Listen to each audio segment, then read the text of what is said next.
You never expected him to command silence. Not him. Not the creature made of screams and chains and hell. Not the thing that was forged in sin and sent back to devour it. But he does. When he walks, the warp shivers not out of hatred, but confusion. Because you thought you had seen rage, you thought you had tasted vengeance, but you never saw it like this. Not purified, not defiled, but focused, stripped of its chaos, weaponized into purpose. You don't know his name. Not really.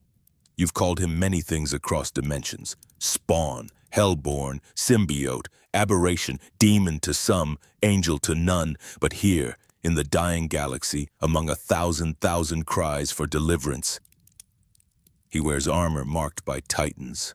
Gray, relentless, impossibly silent, and he commands warriors who should never obey anyone but their emperor. Yet they kneel, and the warp recoils. This isn't your war anymore. This is punishment. And he doesn't even speak. He doesn't have to. Because when the last demon screamed, it was not for mercy, it was for memory. And what it remembered was him. If this voice is familiar to you, then you already know what kind of stories we whisper here. And if it isn't, if this is the first time you're feeling the chains tighten around a story you can't predict, then let it drag you deeper. Subscribe, share this legend, and light your Vox beacon. Because the galaxy doesn't need more content, it needs warnings. You didn't know the gate existed until it was already open. That's what rattled you. Not that it was built without your knowledge. Such blasphemies happen in shadows, even on Titan. But that it had bled, not emitted, not glowed, not pulsed like your temples when faith collapses. It bled backwards, as if the very stone wept time in reverse, soaking the ground with a symbol not drawn but remembered. Your Daemons felt it first. They squirmed, not in fear but in confusions, which is worse. You had taught them how to hate, how to scream, how to possess, but not how to hesitate. And that hesitation cost you. Because while they whispered among themselves, the sigil finished carving itself into the void, not with warp energy, not with a ritual, but with presence. It was as if something that did not belong here had simply forced the universe to acknowledge it. And the universe, being what it is, complied and cried. The Grey Knights responded with procedure. Protocol 9-33 Codex Unknown Anomaly, vaulted beneath the Librarius's null catacombs. The strike force approached it as they would any new heresy.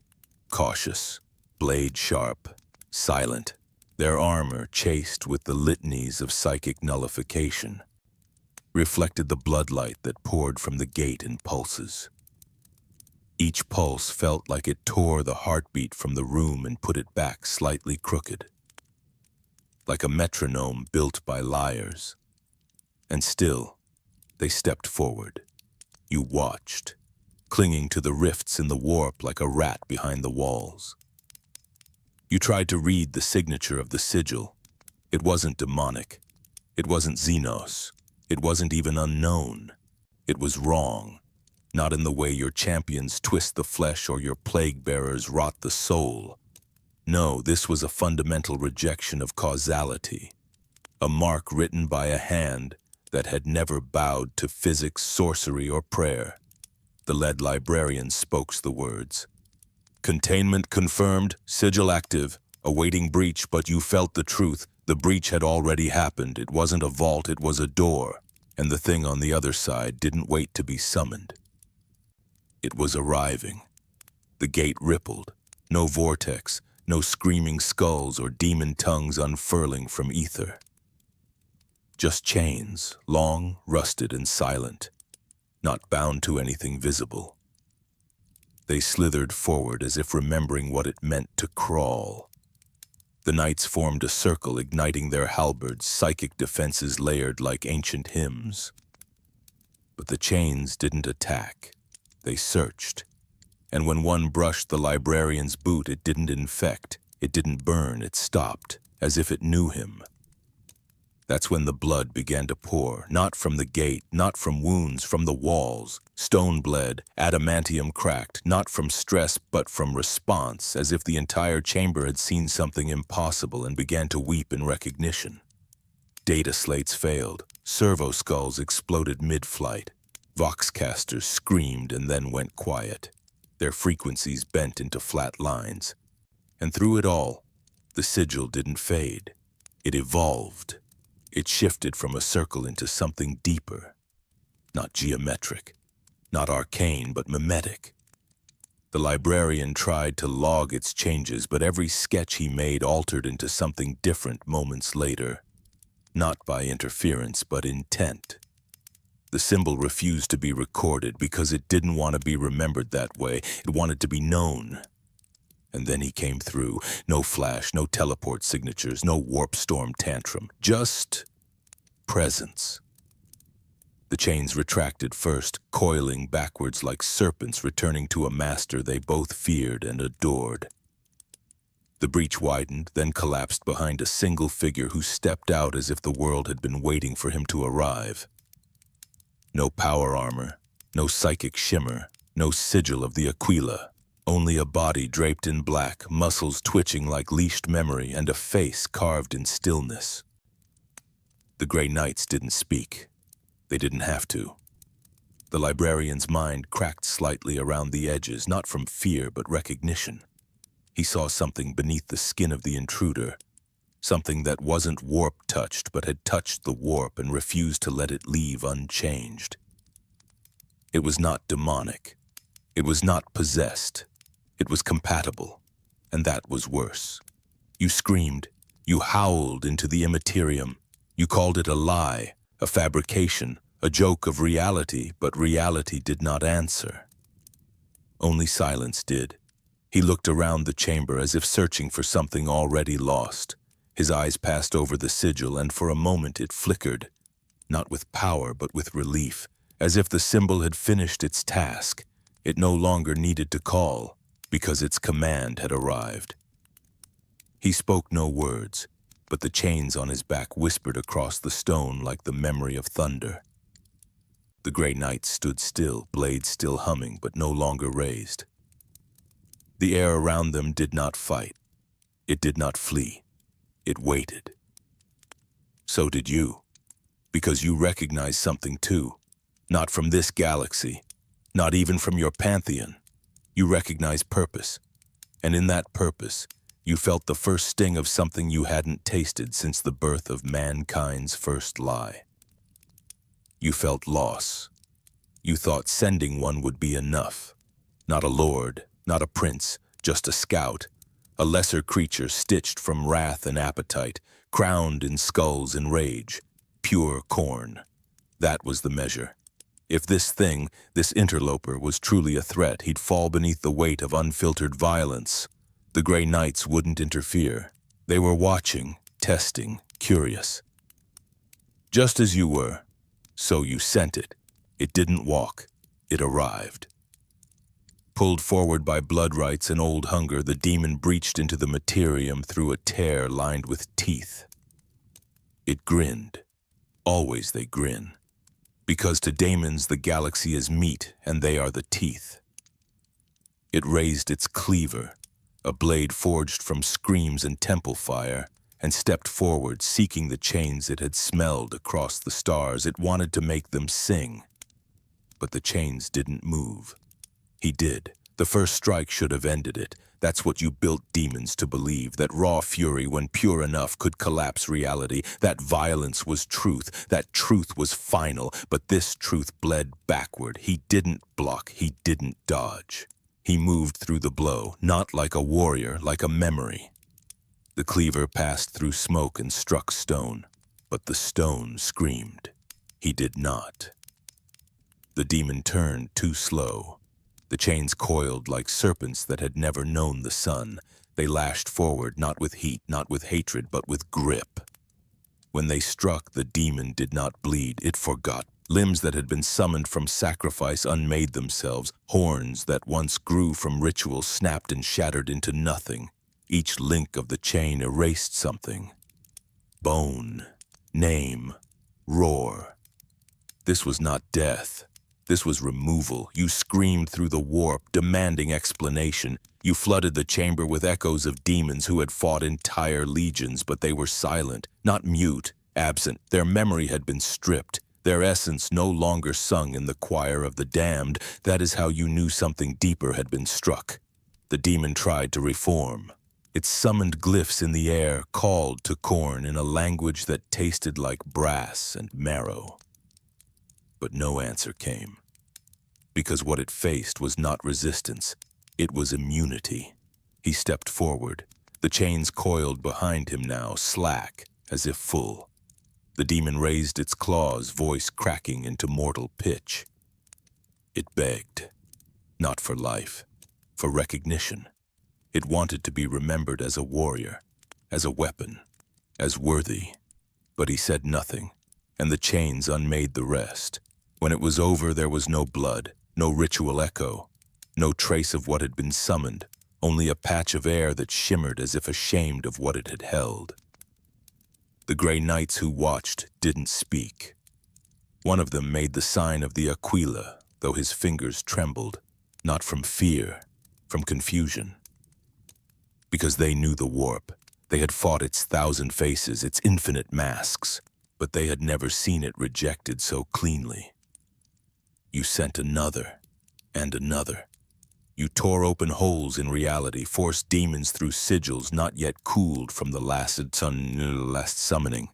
You stitched them tighter, wove them with relics, laced their minds with forbidden names. You sent them not to kill, but to understand, and everyone failed, not because they were weak, not because they hesitated, but because he did not fight them. He refused them. Each time the chains found their mark. Each time a demon screamed in a way that had no echo. Each time a piece of the warp's certainty died.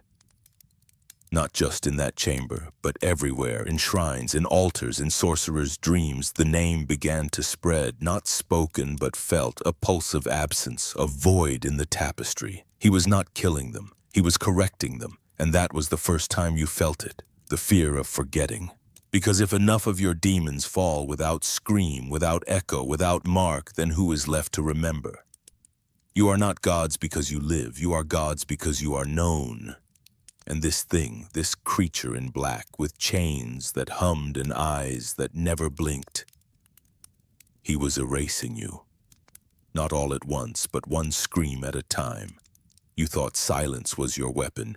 You used it to suffocate saints, to drown planets, to bury truth beneath centuries of whispers.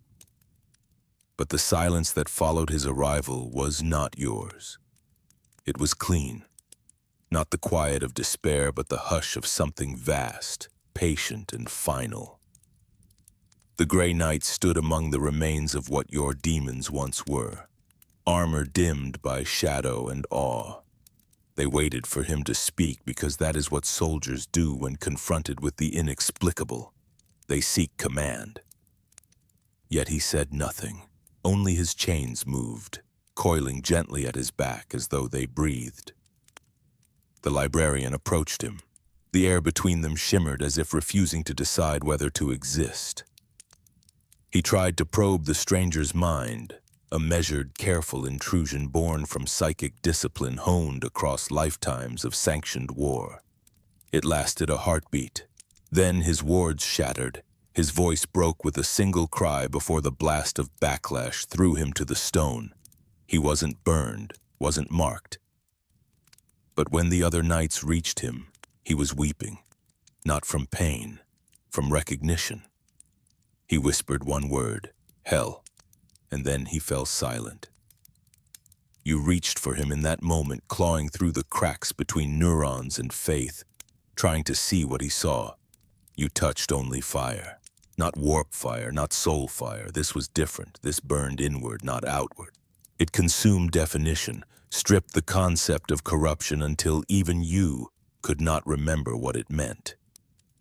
You pulled back, screaming through demonic throats that hadn't yet realized they were dead. He turned his gaze then, not toward the librarian, not toward the knights, but toward you. Not metaphorically. You, the warp. His eyes, white-hot and unblinking, found your essence through the folds of unreality, and for the first time since humanity crawled from caves, you felt observed, not by faith, not by prophecy, but by judgment. The chamber dimmed, candles flickered out, not from wind but from refusal. Machinery stilled, cogitators bled static prayers and shut down, one by one. In the heart of Titan's vaults, the light bent around him as if repenting for shining too long on lies. The gray knights bowed, not from worship, but instinct. Even the machine spirits went quiet, for what stood there was not a psyker, not a saint, not even a man. It was the shape of what sin looks like after it learns shame. He finally spoke. No breath, no modulation, just vibration. The walls trembled with it. The air thickened as if crushed beneath its tone. The words were not in any tongue that existed. Not low Gothic, not high, not demonic, but somehow every being that heard it understood, even you. It was not threat. It was not prayer. It was a command. Stop. You froze. Not the warp around you. You. The composite consciousness of gods, demons, and nightmares paralyzed in the echo of that word because it was not a request. It was law spoken without source, as if reality had decided to remember what order used to feel like. The rifts you had carved through centuries flickered. The howling of your endless chorus dimmed to whispers. Even Khorne's brass storms faltered for a moment, confused. You tried to reassert yourself. You screamed commands into every demon hive, every cult, every vessel bearing your mark, but your voice broke against something that was not resistance, but refusal. He turned away. The chains dragged lightly behind him, whispering sparks against the marble floor. The sigil that had brought him here pulsed once, then inverted, folding into itself until the blood vanished, leaving only a stain that looked almost human. The gray knights watched in silence as he walked past them toward the deeper vaults. No one dared stop him. One tried, an initiate still too young to understand the weight of miracles. His halberd flashed, faith blazing in his heart. The chain caught it mid-swing, not by force but precision. The weapon disassembled in midair, each atom sliding apart like glass dust in slow motion. The young knight fell to his knees, unhurt but hollow-eyed, as though his courage had been gently taken and set aside for later. You tried to whisper to him, tried to seed doubt. "This is blasphemy," you hissed. "He defiles your codes, mocks your emperor." But the thought withered before it reached his mind, because the chamber itself rejected your voice. The stones refused to carry your echo. He left no trail, no warp signature, no psionic wake, just silence. And an after-image burned into the minds of all who saw him. A shape wrapped in chains. A man who spoke one word and meant it. A wound the warp could not explain. That night, across Titan's monasteries, the librarians dreamt the same dream. Not of battle, not of prophecy, of chains stretching across a void that had forgotten gravity, light, or direction. They sang without sound, weaving through endless darkness, linking stars to planets to hearts, sins to memories. And at their center something waited, not patient, not wrathful, but inevitable. You felt it too, rippling through your endless dominion. You who are chaos, you who define inevitability, you realize something you hadn't faced in 10,000 years. You were being replaced. The warp storms thickened as you reeled from the silence, not just wounded, unmade. You had ruled the shadows behind the Emperor's light for 10,000 years, fed on every heresy, every broken oath, every flayed truth of man. But this was subtraction, a denial of your most sacred law, that nothing in the galaxy is ever truly forgotten. Memory is your empire. And he was erasing it. You clawed your way toward Terra, not in form, but in storm. If he had come through one gate, others might follow. And the throne, your enemy, your mirror, your wound, it had to know. It always knew. Even if the husk that sat rotting atop it no longer saw with eyes, The light behind them never stopped watching. But as your tide approached, something changed. The Astronomicon faltered, not failed, not dimmed, it blinked. For less than a second, less than a thought, the great beacon of mankind's survival, the very song of the Emperor's pain stuttered. Every navigator in the segmentum solar screamed. Warp charts burned. Astropathic choirs bled from the mouth. Across the void, the Imperium trembled. But it wasn't your doing. It was his. Somehow, this intruder who did not bear the Aquila, who wore no power armor, who spoke no litanies, he had reached into the light that burns from the golden throne and placed something there. Not poison, not corruption. A seed. The custodes felt it. In their dreams, if they still dared to have such things, they remembered chains, not those they bore in duty but others, thicker, older, coiled through time, dragging something from before the siege, from before the galaxy had names. They gathered silent beneath the eternity gate, speaking no word but adjusting their watch. They were not afraid, fear is for mortals, but they prepared. Meanwhile, you howled through the eye of terror, throwing princes into the void to find him, to define him. Tzeentch spun infinite equations, each predicting a different name, a different fate, all false. Nurgle offered rot to snare the chains, but the chains did not decay. Khorne roared in challenge, but it echoed back as nothing. Not mockery, not defiance, just emptiness. Even Slaanesh, whose hunger has no shape, recoiled. For what is pleasure without sensation? And that is what he brought with him. Not pain, not rapture, null. He moved toward Terra not through space, but through certainty. The Ordo Malleus lost track of him after Titan. No warp trail, no teleport signature, only dreams left behind in psychers too weak to understand them. They saw flashes, of flame and chains, of black eyes over red galaxies, of voices that said one thing and meant another. And always the same word to undo. You flooded Terra's underhive with visions, warnings, anything to stop what approached. Cults flared in desperation, sacrificing entire hab blocks to fuel apocalyptic rituals. Demons howled from manholes and manufactorums. But even they hesitated, whispering among themselves in a tongue you could not hear. Because some of them remembered something you did not. They remembered before you, when chaos was still becoming, when purpose had not yet been fractured, and in that memory they found a shape that looked like him. A rejection of divergence, not order, not obedience, but resolution. He arrived on Terra without ceremony. No banners, no fleet, no golden bridge. One moment, a Mechanicus cogitator in the catacombs of the Vox ward reported a flicker. The next, it was gone, and so was the scribe who had logged it. No blood, no scream, just a seat left warm. He walked the tunnels beneath the throne like one who had drawn the map, his chains dragging memories behind him that did not belong to this age. And wherever he stepped, the warp recoiled. Not because it was weak there, because it was unwilling. Even the cursed black ships, those tombs of psychers offered to the throne, moaned as he passed. Their inmates clawed at the walls, screaming that something older than sacrifice was watching them.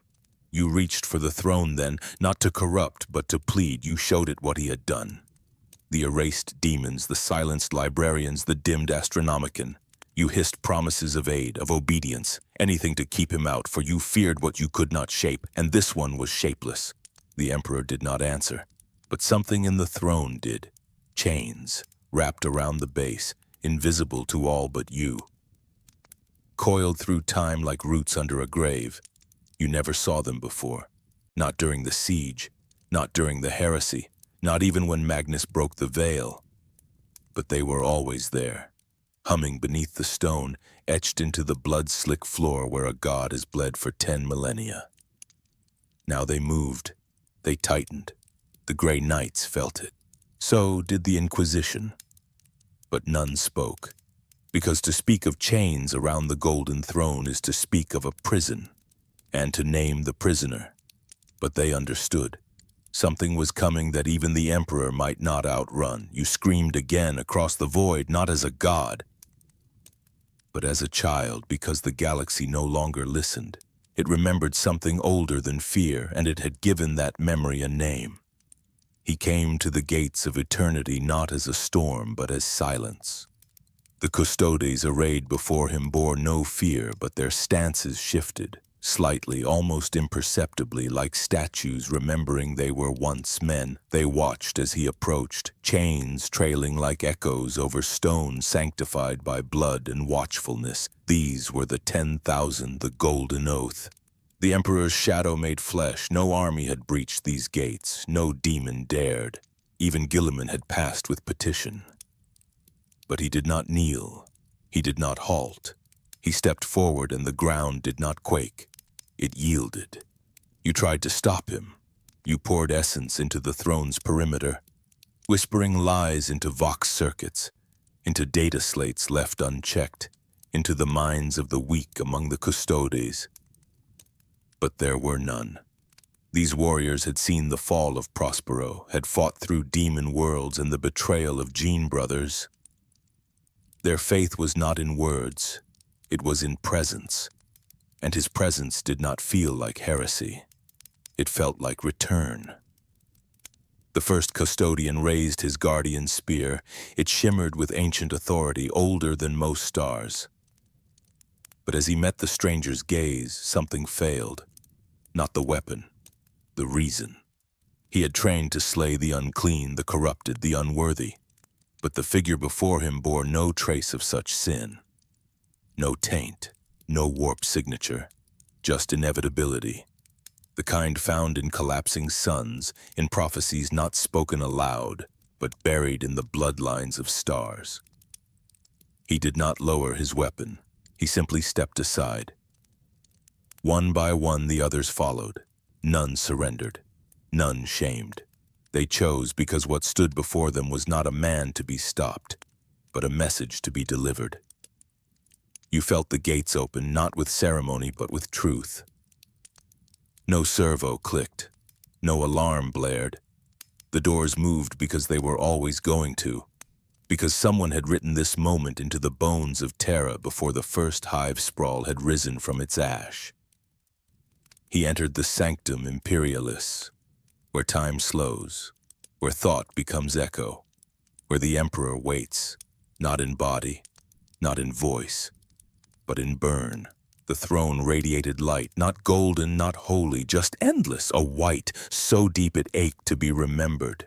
The chains at his back tightened, not from threat, from memory, as if they recognized where they were. And so did he. He walked across the threshold where saints had bled dry, where psychers had offered their minds in silent agony, where even primarchs had bowed and turned away in awe. He did not bow, because this was not reverence, this was meeting. The Emperor's body sat unmoving, flesh mummified by millennia, fed by billions of souls, crowned by mechanisms so complex even the Fabricator General does not claim to understand them. But beneath it, behind it, through it, the light watched, and he stood before it.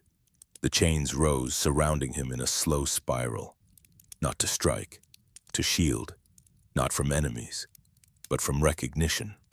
Because if this being, this spawn, this interloper was seen too clearly by the light, it might remember too much, might burn the galaxy in the act of seeing.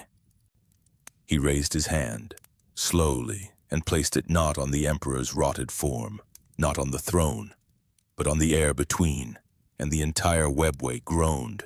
The secret doorways, the false space beneath Terra, the unseen tunnels that had bled to birth the great rift, they all shifted, not by physics, by permission. Something ancient and unfinished stirred beneath the cradle of humanity's last hope. He spoke, a wordless thing, a vibration shaped like closure. The Mechanicus wept in Mars' core without knowing why. The Silent Sisters felt their null fields flicker and saw dreams for the first time in centuries. On Holy Terra, the sky blackened for a moment. Not with storm, with thought. Because something had been said in that chamber that no one alive could understand. But everyone heard. The Astronomicon brightened, not flared, brightened, like an old wound finding its stitch. The warp did not retreat, it paused. You, vast and infinite, felt cold, because you saw what the throne did. The chains did not bind him. They recognized him, not as a servant, not as a usurper, but as something long deferred. The gray knights, far away, dropped to their knees in unison, their armor echoing like funeral bells across the halls of Titan. The Inquisition's darkest vaults flickered with red runes no one remembered programming. Gilliman, aboard the Macraga's Honor, stopped mid-prayer, his mouth suddenly dry. He didn't know why he felt shame, but he did because someone had come to the throne, and the throne did not say no. And that was the moment you, who had worn the galaxy's madness like a crown for 10,000 years, felt a thought you hadn't dared touch since you fell. Not fear, not hate, but replacement, because you were chaos. But he was correction. You searched the warp for his name, but found only cracks where it should be. Not veiled, not sealed, removed, like a page torn out of a scripture no demon dared rewrite. You looked to the libraries of Prospero, the minds of the 1,000 sons who had whispered between timelines, and even they blinked in confusion. Their tongues could name every lie man had ever told, but not him. Even your oldest agents, the dread cults hidden beneath the stars, found only a scent, not a trail, a scar. He had walked the galaxy once before, you were certain of it now. Long before the heresy, before the Primarchs, before even the war in heaven, perhaps. A presence not forged by a war or gene seed, but by necessity. Something the galaxy summoned when it bent too far and forgot how to stand straight. And he had returned. Only now did you understand the meaning behind his chains. To others, realities overwritten, histories rejected. Timelines severed for daring to spiral too far from purpose. Each chain hummed with memory not held but lost. Every link a forgotten war, a fallen empire, a heresy that never quite happened. And he carried them like sins. The throne had not spoken, yet every warp current, every whisper from shrine to spire shifted, not away from you. That was familiar. But beneath you, your gods raged. Tzeentch screamed in variables, Nurgle wept pus from eyes that had not closed in 10 millennia. Khorne bled until the brass walls cracked, howling for a blade that could strike memory. But Slaanesh simply stared, because sensation had returned, but it wasn't pleasure. It was purpose. He walked the palace now, not as a man possessed, but as a part of it. Like an architect surveying unfinished stone. The Adeptus Custodes did not follow. They escorted, not from obligation, from recognition. They still knew loyalty, but in him they sensed something older than oaths. And their silence was the sound of a species remembering its design. You struck. You had to. Across the galaxy, your cults screamed into action. Hive cities collapsed beneath ritual. Black ships burst into flame from within. Chaos space marines, hardened by 10,000 years of hate, tore through webways in desperate convergence. 100 demon princes broke from the eye, names igniting like stars, entire warbands screaming their way through the warp toward Terra. It didn't matter, not because they were stopped, but because they were forgotten. By the time they reached orbit, the moment had passed, and the galaxy had shifted, not with violence, with amnesia. Whole wars disappeared from astropathic records. Heresies you had nurtured in the hearts of broken men crumbled into dust. Across segmentum obscurus, a titan of your making, the forge reaper of Crathion, bound in the iron bones of a murdered night world, simply ceased to be.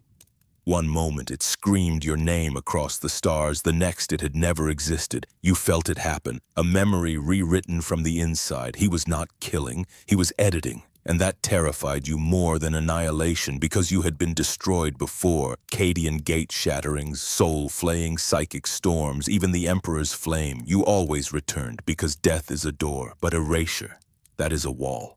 He stopped at the Hall of Echoes, where the voices of imperial saints are etched into the stones, their litanies recorded not for worship, but for instruction.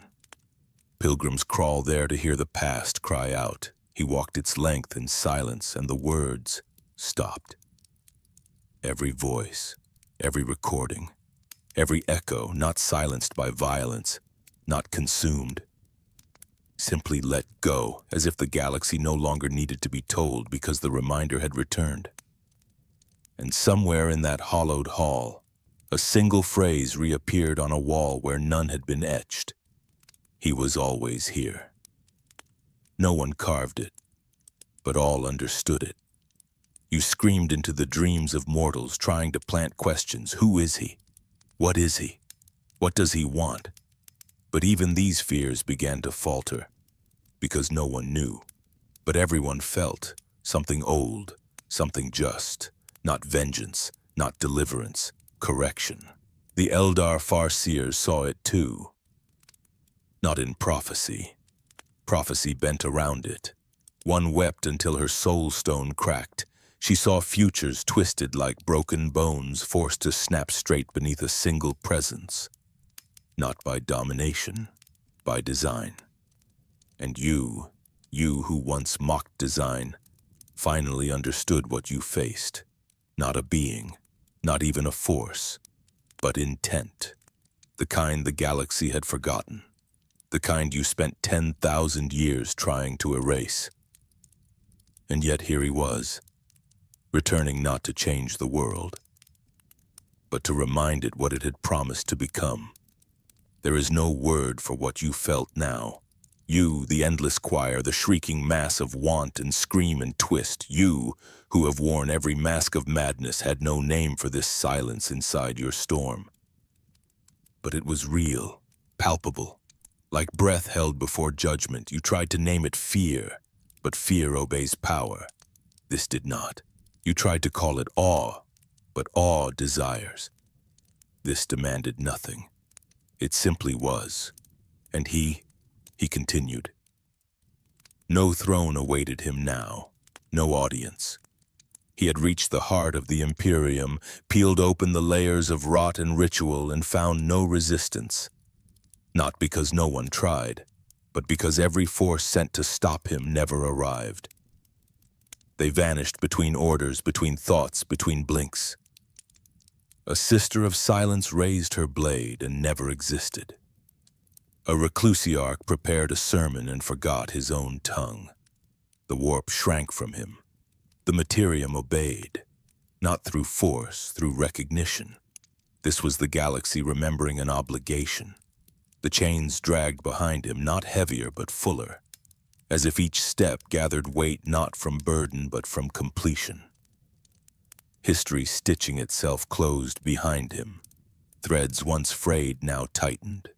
He never looked back, because you cannot look back at something you have already forgiven. That was when the Inquisition turned inward, not to study him, to study themselves.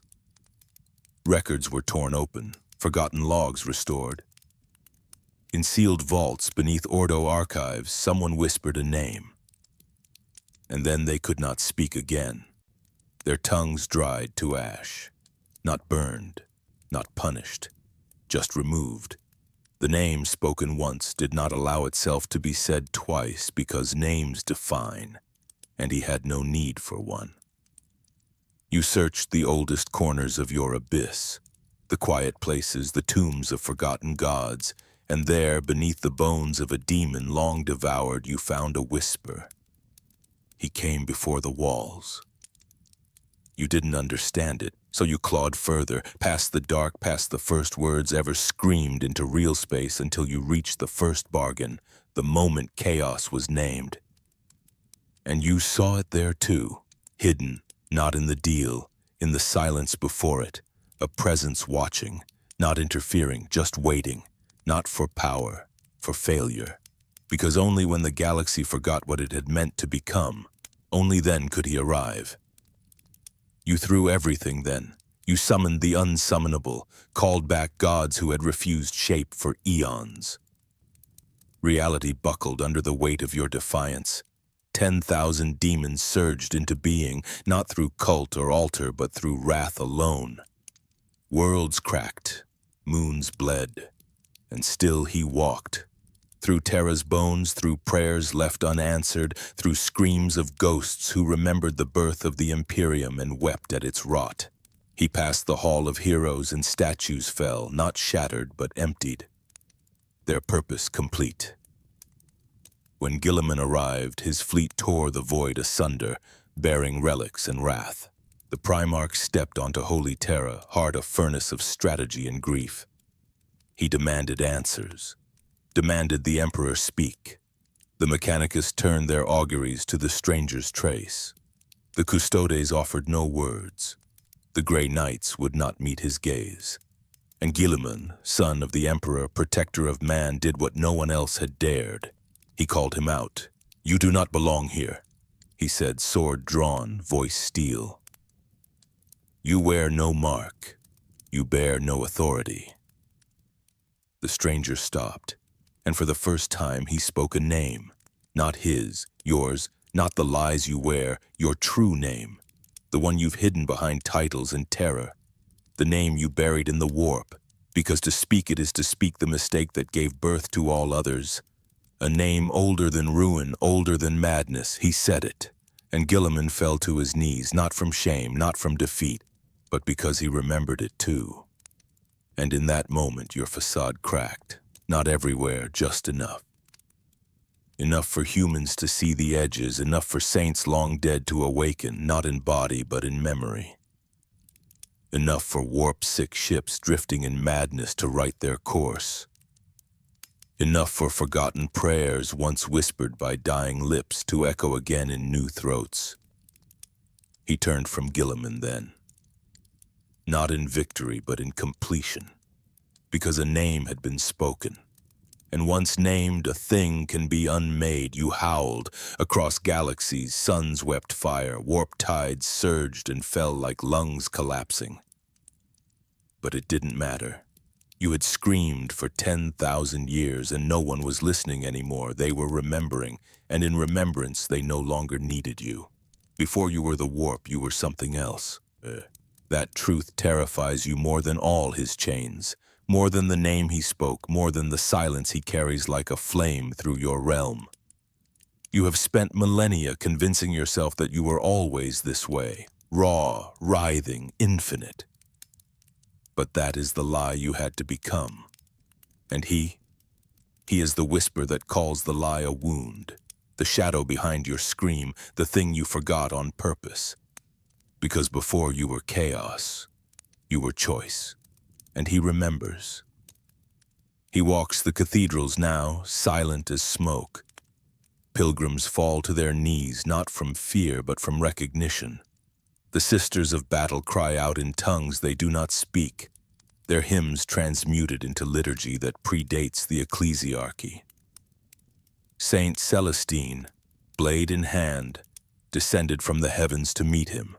She did not strike, her wings folded not in surrender, but in reverence. Her soul stone flared once, bright and mournful, as though remembering a battle she hadn't yet fought, and already lost. And still he said nothing. You raged across time, tried to overwrite his origin. You sent warp-born tides to drown his path before he could be born. You reached into the past, whispered heresies into the ears of forgotten mystics. Tried to fracture the prophecy before it could ever seed itself in a dream. But wherever you struck, nothing remained. Not even absence. You could not unmake him, because his story is the absence of yours. He exists not to be, but to stop you from being. And worse than that, he forgives you. That was the part that burned, because you knew what he would find next. The vault buried beneath the crust of Terra, beneath even the throne, sealed long before even the custodes were gene-sculpted. A place no one speaks of. Not even your demons, not even your dead gods. A place where the Imperium does not lie to itself, because the truth kept there is too cruel even for the faithful. The first sin, the moment when humanity chose to give you a name, not through war, not through greed, but through abandonment. They gave up on what they were meant to become, not because they couldn't reach it, but because they didn't want to. That was when you were born, not in a scream, but in a sigh. And he, this chained one, this echo of restraint, had come to remind the galaxy of that choice, not to shame it, not to punish it, but to restore the option to choose again. The door to the vault opened at his touch, not unlocked, acknowledged. It unsealed like breath exhaled after centuries underwater. Inside there was no gold, no glory, just a throne. Not the golden throne, but one far older. Stone, cracked, carved by human hands. Empty. He stepped into the room, and memory followed, not just his, everyone's. Across the Imperium, the oldest remembered. Forgotten survivors of unification wars wept in their sleep. Broken Astartes deep in cryo-hibernation twitched as if struck by old commands. Even the black ships paused in their endless drift. Because this room was the last honest place in the galaxy, and he had come to sit down, not to rule, but to wait. The chains lifted one by one, circling around him, anchoring into the walls, the stone, the bones of the earth itself. They did not bind, they held space, a bubble, a moment, a question. What if you had never fallen? The Imperium shuddered. For the first time in 10,000 years, the thought was allowed, not as heresy, not as blasphemy, but as option. What if humanity had remembered its promise instead of hiding behind gods and guns? What if the Emperor had not needed a throne? What if the warp had never been given your name? And you tried to speak again, to laugh, to tempt. But your voice broke, not from silence, from grief. Because somewhere inside you, the part you carved out and threw away, it remembered too. It wept. It begged. Not for mercy, for rest. You denied it. Of course you did, because if you stopped, if you allowed yourself to feel that forgotten sorrow, you would become finite again. You would become a mistake that could be undone, and you cannot afford that. So you gathered what remained. The last armies, the final cries. You poured all that you are into one last surge, one last God scream across time and blood and sin, and you hurled it toward Terra, toward him, toward the vault. Because if he sat there long enough, people might start remembering. And if they remembered, they might start choosing again. And if they chose again, you would finally be alone. You gathered yourself into one final tide. Not chaos, but clarity. No riddles now, no seduction, just raw, unfiltered truth. You were what the galaxy had become, pain made eternal, meaning stripped for survival, faith twisted into a weapon too sacred to question. And you would not go quietly. You screamed through the warp, louder than you had ever dared, louder than the fall of the Eldar, louder than the Primarchs lost to time. You summoned every demon, every memory, every betrayal. You opened wounds in the fabric of reality and poured your will through them like molten ruin. Above Terra, the sky broke open. A hole. Not a rift, a wound. Black as nothing, red as regret. Inside it howled everything you ever were. Vengeance, indulgence, disease, schemes. The four faces of your empire, ablaze with desperation. Demons poured from it in their billions, each one bearing a memory of mankind's fall. Each one a sermon carved in soul flesh. The final invasion had begun, and he did not move. He sat in the vault, still silent, watching the chains sing around him, not humming with power, humming with remembrance. They weren't weapons now. They were witnesses, each link a covenant, a vow, a version of the galaxy that could have been. And they were all watching you. Every broken promise. You struck, not with blade or claw, but with accusation. You showed him mankind's sins, every crime carved in fire, every war justified by fear. You showed him the blasphemies of the Mechanicus, the corruption of the High Lords, the cruelty of the Inquisition. You roared, "They do not deserve to be restored." He didn't answer. He didn't need to, because this was never about deserving. It was about deciding. Your tide reached Terra, devouring moons, eclipsing suns, roaring over void shields and orbital defenses.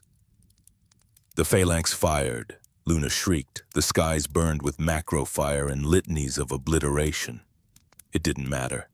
You were past the point of strategy. This was testament.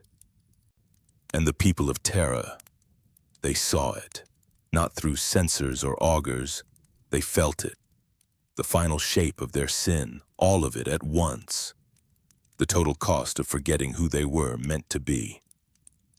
Hive-worlders dropped their tools and fell to their knees. Shrines shook, vox channels filled with sobbing. Some despaired, others sang, not hymns of victory, not prayers of deliverance. They sang names, their own names, names they had forgotten in service to titles. Names before they were PDF or cleric or martyr. Names of mothers, sons, poets, lovers. The human names.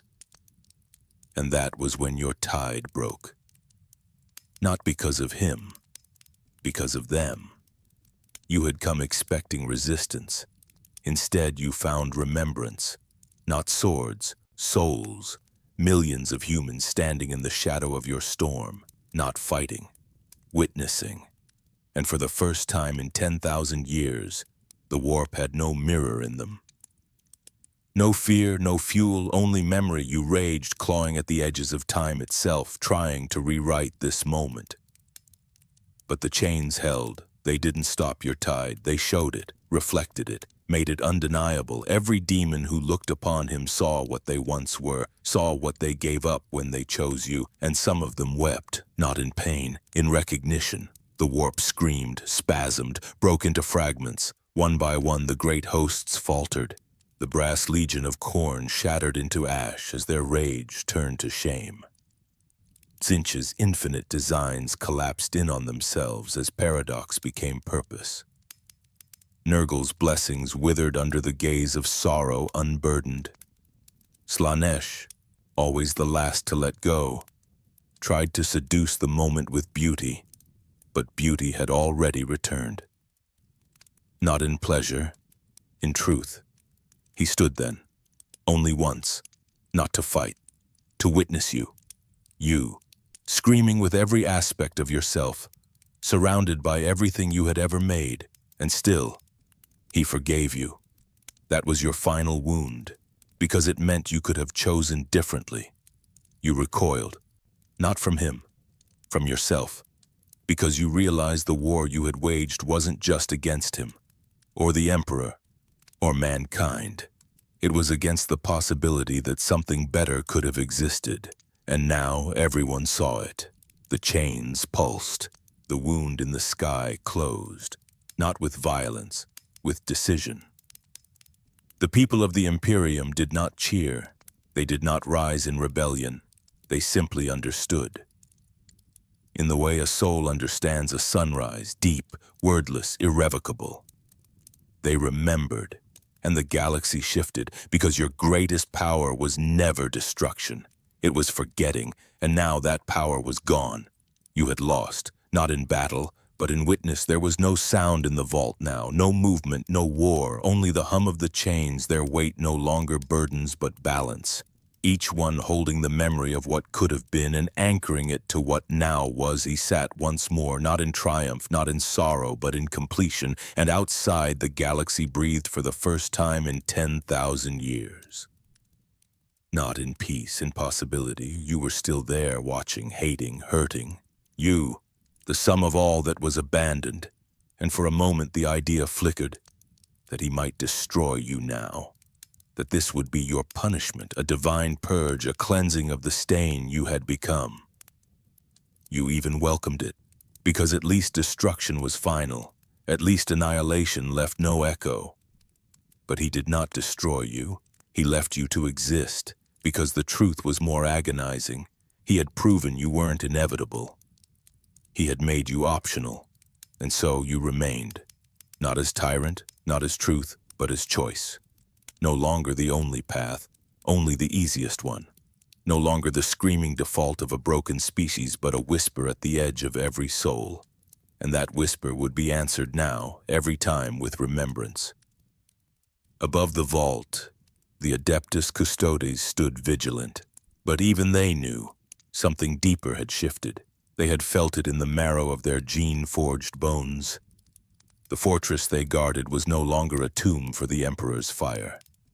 It was a hearth again, the place where meaning warmed the dark. Across Terra, shrines once burning with rote now flickered with real prayer. Not the chant of fear, the murmur of memory. Confessors wept, pilgrims touched one another's faces in silence. A child in the underhive sang a song no one had taught her. And in the stars above, void ships turned not toward conquest, but home. On Mars, the Omnissiah's priests tore out a page from the canon of steel.